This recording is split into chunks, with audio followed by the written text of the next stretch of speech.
Voici le métis, café crème, l'MC, cappuccino, criminel au MIC. Salut Jonathan. Salut. Enchanté de répondre à notre invitation à Session Sport. De rien, c'est avec plaisir. Bon, on va parler de toi, on va parler de ta carrière par la même occasion.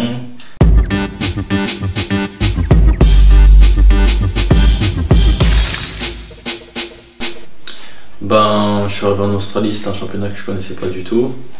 C'est vrai que je sortais du Portugal où j'avais passé 3 ans. Et cette année pour moi c'était une année de beaucoup de découvertes parce que je connaissais pas du tout les pays anglo-saxons, que ce soit l'Angleterre, l'Australie, l'Irlande, des pays comme ça. Un nouveau football, donc il y a eu beaucoup de découvertes pour moi à tous les niveaux.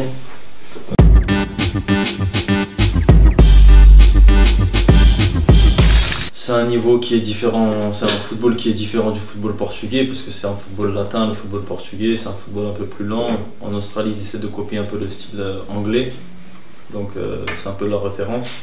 Et c'est un football avec beaucoup d'intensité, beaucoup plus physique que le football latin, que ce soit espagnol ou portugais. J'étais surpris du niveau parce que bon, quand on va dans des pays comme ça, on se dit que c'est des pays exotiques, ça va être facile. Parce qu'il n'y a pas vraiment de joueurs qui sont très connus, même si maintenant ils font en sorte de faire venir des grands joueurs. Mais il y a des très bons joueurs partout dans le monde maintenant, et c'est un pays qui a des moyens, et donc ils arrivent à faire en sorte de ramener des joueurs de qualité et même de faire progresser des jeunes joueurs, et ce qui fait qu'aujourd'hui ils ont un championnat qui devient intéressant.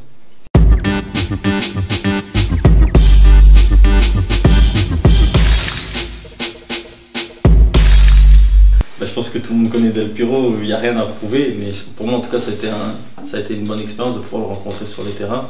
Et c'est encore un super joueur, à 36 ou 37 ans, je sais pas, il fait encore des choses exceptionnelles, je crois qu'il a été lui-même meilleur joueur de la Ligue. Donc c'est un grand joueur, ça fait toujours plaisir de rencontrer des joueurs comme ça dans sa carrière. Et en tout cas il tient encore la route.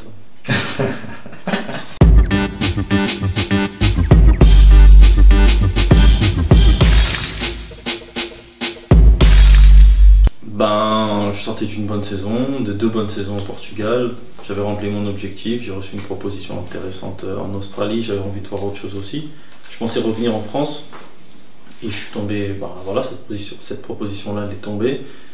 Et je me suis dit pourquoi pas, parce que voilà, je joue au football, mais ça me permet aussi d'avoir des expériences de vie, que ce soit, tu vois, de voyager au Portugal, en Australie ou dans d'autres pays, rencontrer un nouveau football, une autre culture aussi, c'est intéressant. Donc après aussi, c'est un choix financier aussi, hein, pas le cacher. Donc voilà. J'étais un petit peu fatigué d'être au Portugal.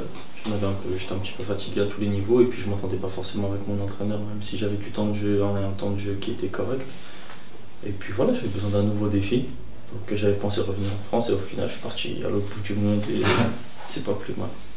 L'Australie t'a bien plu? Ouais, c'est bien, c'est un beau pays. Une bonne petite expérience, et t'es content. Super. La prochaine, tu comptes rester là-bas? Ouais.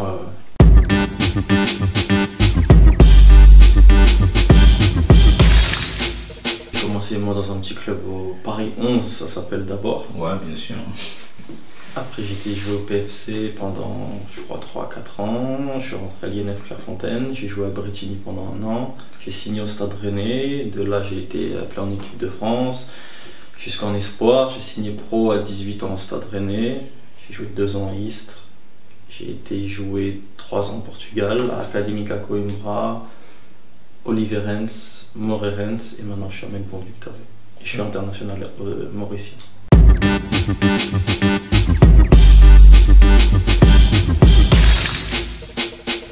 Bah forcément la première sélection c'est vrai que c'était comme une consécration, parce que quand tu es jeune tu as plein de rêves dans la tête, et puis c'était l'époque où l'équipe de France était la grande équipe de France avec Zidane, Lizarazu, Thuram, De Sailly, tous les champions du monde. Après c'est vrai que ça a été une bonne chose, parce que bon, je suis resté très proche de certains joueurs avec qui j'ai joué, et qui sont certains devenus des grands joueurs, d'autres qui ont arrêté le football. Mais quand on est jeune, quand on est comme ça, on a plein de rêves dans la tête, et c'est très important, donc j'en garde des bons souvenirs, parce que pouvoir représenter son pays, c'est quelque chose de bien. Donc aujourd'hui je représente l'île Maurice, c'est autre chose, mais c'est toujours une fierté de représenter une équipe nationale.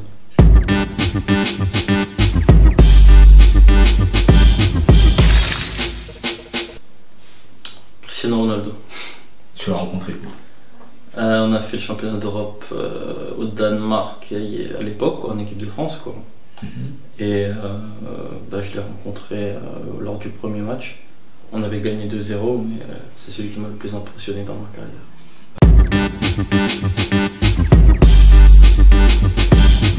Mohamed Sissoko. Facile techniquement, et puis c'est un pote, un bon pote en plus. Mais vraiment impressionnant à tous les niveaux. Il était élégant, il était beau à voir jouer, il était efficace, il marquait des buts, il faisait des passes, il avait une aura qui se dégageait de lui que voilà, tout le monde n'a pas.